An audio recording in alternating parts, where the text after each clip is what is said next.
버리고 버려진 요아스라는 제목으로 같이 하나님의 말씀을 나누겠습니다. 오늘 등장하는 왕은 요아스입니다. 요아스 왕의 치세는 이제 전반부와 후반부로 나뉘게 되는데, 이 전반부와 후반부를 나누는 기준은 그를 보호하고 길러왔던 제사장 여호야다의 죽음, 그것을 기준으로 해서 전과 후가 나뉘어지게 됩니다. 요아스 왕은 어렸을 때 이제 그 자기의 그 어머니, 할머니죠. 할머니의 이제 칼날에 의해서 모든 이제 자녀들과 손자들이 다 죽임을 당할 때 빠져나와서 성전에서 보호를 받았습니다. 제사장 여호야다가 그의 아기였을 때부터 이 성전에서 그를 키웠죠.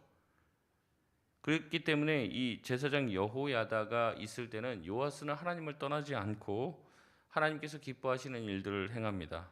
여호야다가 살아있을 때 요아스는 성전을 보수하고 예배를 개혁하여 하나님의 기뻐하시는 일들을 행하여 나갑니다. 그러나 이 여호야다가 죽은 후에는 이 요아스의 신앙이 급격하게 무너지는 것을 보게 됩니다. 오늘 본문 17절 말씀인데요. 우리 17절 말씀 같이 한번 읽겠습니다. 시작. 여호야다가 죽은 후에 유다 방백들이 와서 왕에게 절하매 왕이 그들의 말을 듣고. 아멘. 유다 방백들은 여호야다가 죽자 왕에게 찾아와서 절을 합니다. 이것은 이제 왕을 존중하는 의미도 있지만 사실은 그런 목적이 아니죠. 이제는 왕 옆에서 왕을 보호하고 왕 옆에서 수많은 조언을 하던 여호야다가 사라졌습니다. 그러니까 어떻게 합니까? 이제 자신들이 왕 옆에서 왕에게 조언을 하고 그 자신들의 어떤 그 입지를 늘리기 위해서 왕께 나아가 절을 하고 이제는 아첨을 하려고 왕께 간 것이죠. 제사장 여호야다가 없어지자 왕은 이제 하나님의 말씀을 듣지 않습니다. 17절 말씀 끝에 보니까 누구의 말을 들었다고 이야기합니까? 그들의 말을 들었다고 이야기합니다. 이제는 아첨을 듣는 왕이 되었습니다.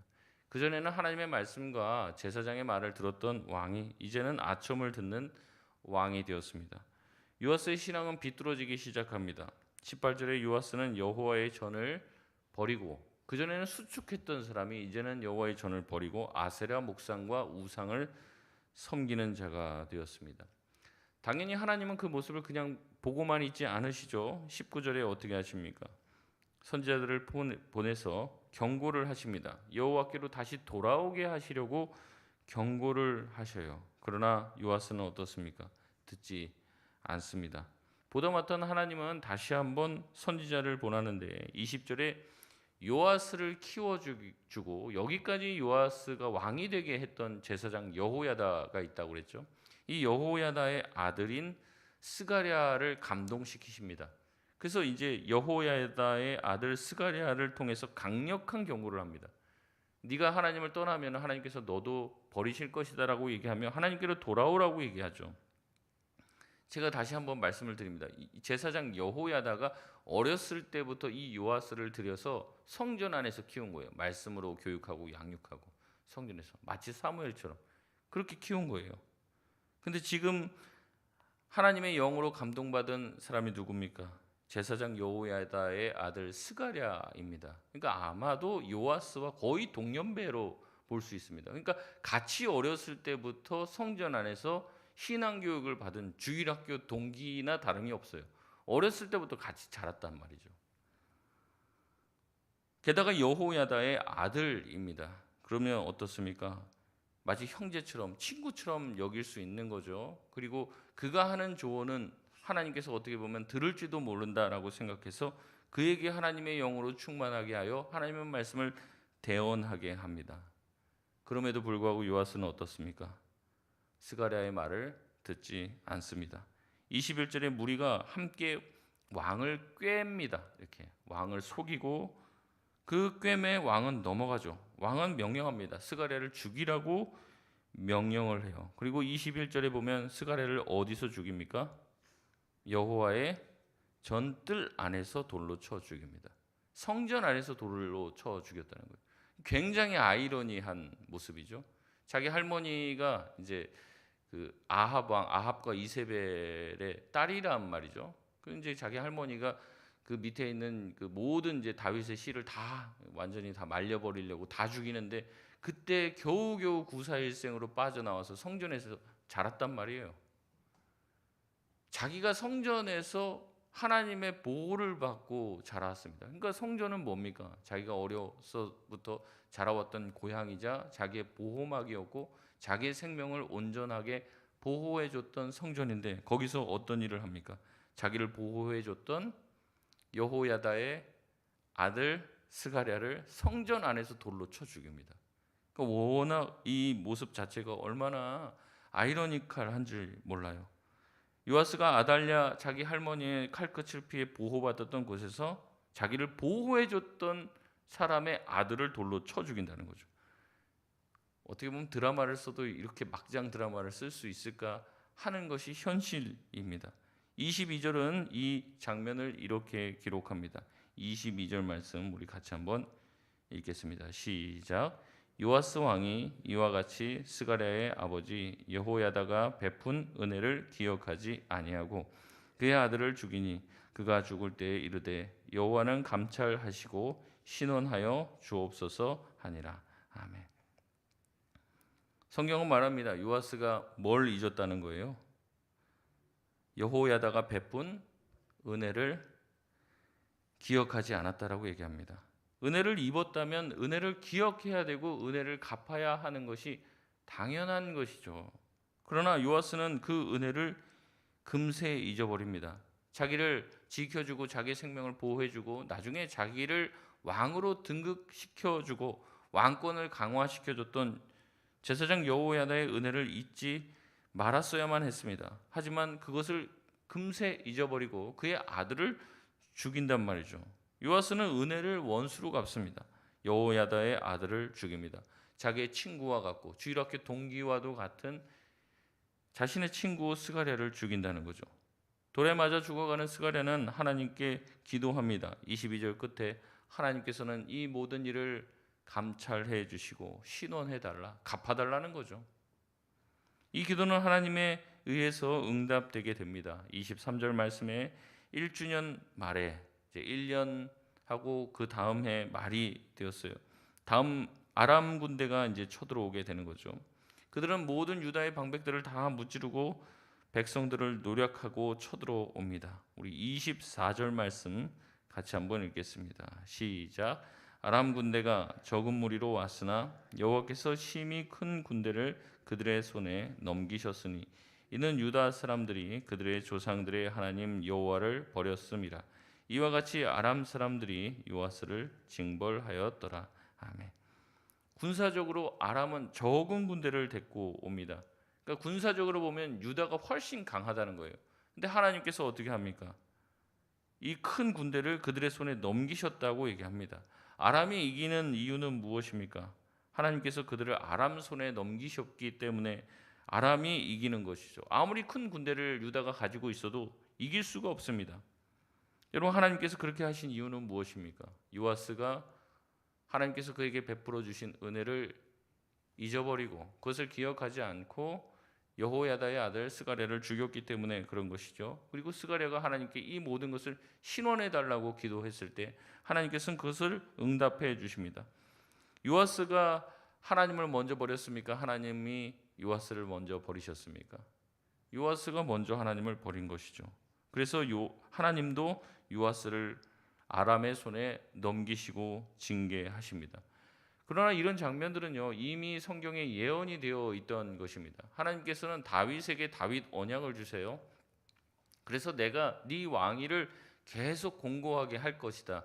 네 다음에 나오는 그 네 씨가 끊어지지 않을 것이고 계속해서 네 왕위가 무너지지 않을 것이다. 하지만 그 네 자손들이 정말로 하나님의 말씀대로 너와 같이 마음을 같이하고 그렇게 나를 잘 섬기면 평탄할 것이지만 네가 만약에 그러니까 네 자녀들이 그렇게 하지 않고 하나님에 대해서 거역하고 반역을 하게 되면 내가 반드시 그를 징계할 것이라고 이미 성경에 예언하고 있습니다. 사무엘하 7장 13절에서 15절의 말씀에 보면 하나님께서 이렇게 다윗에게 언약하신 내용이 있는데 제가 읽어드리겠습니다. 그는 내 이름을 위하여 집을 건축할 것이요 나는 그의 나라 왕위를 영원히 견고하게 하리라. 나는 그에게 아버지가 되고 그는 내게 아들이 되리니 그가 만일 죄를 범하면 내가 사람의 매와 인생의 채찍으로 징계하려니와 내가 내 앞에서 물러나게 한 사울에게서 내 은총을 빼앗은 것처럼 그에게서 빼앗지는 아니하리라. 아멘. 그러니까 하나님께서는 사울 왕가를 무너뜨린 것처럼 다윗 왕가를 무너뜨리지는 않겠다고 얘기하십니다. 하지만 하나님의 말씀에서 떠나 죄를 범하게 되면 하나님은 어떻게 하신다는 겁니까? 사람의 매와 인생의 채찍으로 반드시 그 자손 중에서 후대에 이어질 그 왕들을 징계할 것이라고 이야기하십니다. 왕위를 뺏지는 않는다고 얘기해요. 완전히 왕가를 무너뜨리지는 않습니다. 하지만 하나님께서는 그들을 사랑하시기에 사람의 매와 인생의 채찍으로 징계하신다는 그 약속의 말씀이 이 요아스에게 성취가 된 것이죠. 요아스는 죄의 길을 갑니다. 하나님이 기뻐하시지 않는 길을 걷게 됩니다. 하나님이 보내신 선지자들 여러 명의 선지자를 보냈지만 그들의 말을 듣지 않죠. 그래서 결국에 징계를 받게 됩니다. 결국 반역이 일어나 살해를 당하고 죽임을 당하여 그의 아들이 그 다음 왕위를 잇게 되는 것이죠. 결국에 요아스가 하나님을 버리자 백성들도 요아스를 버리고 하나님도 그를 버리게 됩니다. 장사는 치러졌지만 다윗의 묘실에 들어가지는 못하게 되는 것이죠. 하나님께서는 이와 같이 은혜를 잊은 자들에게 징계를 베풀어 주시고 다시 돌아오라고 여러 번 얘기했음에도 불구하고 그러지 못한 자들에게 심판의 칼날을 대십니다. 그럼에도 불구하고 하나님께서는 은혜를 잊지 않으시죠. 그의 아들 아마샤가 왕이 되게 하십니다. 완전히 그의 대를 끊어놓지는 않는다는 것이죠. 요아스는 처음에는 잘했습니다. 처음에는 제사장 여호야다의 말을 듣고 하나님이 기뻐하시는 그 길을 걸었습니다. 그러나 그의 말년에 그가 했던 실수와 하나님의 말씀을 듣지 않고 아첨꾼들의 말에 귀를 기울였을 때부터 그의 인생의 결말은 어떻게 될지 결정이 된 것이죠. 처음에 잘하고 임직 받을 때 잘하고 그건 누구나 다 한다니까요. 그러나 그것이 끝까지 한결같이 마음이 유지되는 것은 쉽지 않다는 것이죠. 그렇기 때문에 항상 우리의 마음은 겸손해야 되고 처음 마음을 잊지 않도록 하나님 앞에 우리의 마음을 늘 세워야 합니다. 갈고 닦아야 되고 늘 불순물이 섞여져 있지 않은지 내 마음을 점검해 봐야 하는 것이죠. 여러분 사도 바울은 어땠습니까? 항상 자기의 말년으로 가면 갈수록 어땠어요? 내가 이제 사도로서 하나님의 사역을 이렇게 오랫동안 해보니까 참 내가 능숙하게 되었고 이제는 어떤 경지에 이르게 되었다. 이제는 뭐 내 수준이 굉장히 높아졌다. 이런 말을 합니까? 그런 것이 아니죠. 사도 바울은 신앙의 연수가 더 늘어나고 더 하나님을 오래 섬기면 오래 섬길수록 어떤 고백을 해요? 내가 하나님 앞에 설 수가 없다. 내가 돌아보니까 정말 죄인 중에 괴수였다라고 얘기하죠. 내가 하나님 앞에 빚진 자다. 뭐에 빚졌다는 거예요? 하나님의 그 은혜에 빚졌다는 거죠. 나 같은 자 어떻게 하나님의 말씀을 대적하고 그렇게 악하게 행했던 자들에게 그렇게 행했던 자기에게 하나님은 은혜를 베풀어 주시고 사도로서 자기를 세워 주셨는가. 너무나도 감사하다. 그래서 늘 그 빚진 자의 마음으로 산 거예요. 빚을 졌단 말이죠. 빚을 지면 어떻습니까? 그 빚을 갚으려고 열심히 노력을 할 거잖아요. 그러니까 사도 바울은 마치 자기가 하나님께 큰 빚을 진 것처럼 또 많은 성도들 이방인들에게 큰 빚을 진 것처럼 열심히 최선을 다해서 사역을 했지.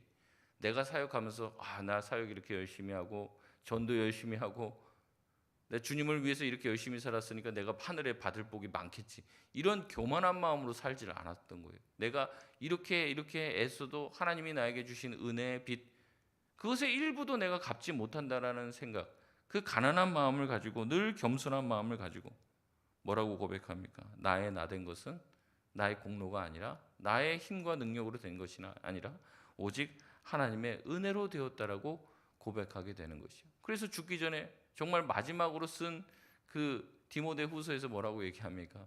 내가 죄인 중에 괴수다. 내가 세상에 있는 다른 사람들 누구보다도 더 악한 사람이다. 더 하나님의 말씀 가운데 가까이 가면 갈수록 자기의 연약함만을 발견하게 되는 거예요. 결국에 무슨 얘기를 합니까? 내가 마지막에 겨우 한 게 있는데 끝까지 가서 믿음 지켰다. 내가 대단한 업적 세웠다 그게 아니라 내가 하나님께 진짜 사역의 막바지에 내가 믿음 지켰다 겨우. 그 얘기를 하는 거예요. 여러분 신자는 은혜로 시작하게 됩니다. 그의 마침 또한 은혜가 되어야 할 줄 믿습니다. 늘 하나님의 은혜를 기억해야 합니다. 내가 했던 거 내가 이 정도 수준이 됐고 내가 이 정도 하나님한테 한 거 있지. 여러분 그게 하나님께 받은 은혜와 비교해 보면 얼마나 작은 것이요. 얼마나 불순한 것이고 얼마나 불순물들이 많이 섞여져 있습니까? 내가 하나님 앞에 한 것 아무것도 아닙니다. 주님 나에게 주신 그 큰 은혜 내가 그것 조금 갚으면서 살아가고 있습니다. 우리가 그런 겸손한 마음을 가지고 주님께 은혜를 갚는 심정으로 살아가야 될 줄 믿습니다. 은혜를 잊은 민족에게, 은혜를 잊은 신자에게는 하나님께 받을 복도 없는 것이죠. 오늘 요아스의 모습을 보십시오. 하나님의 은혜로 인해서 목숨을 건지고 하나님의 은혜로 왕이 되었지만은 결국에는 하나님의 은혜를 잊어버리고 멸망의 길에 들어서게 되었습니다. 말씀을 맺겠습니다. 우리가 은혜를 받았습니까? 그렇다면 그 받은 은혜를 잊지 마시길 바랍니다.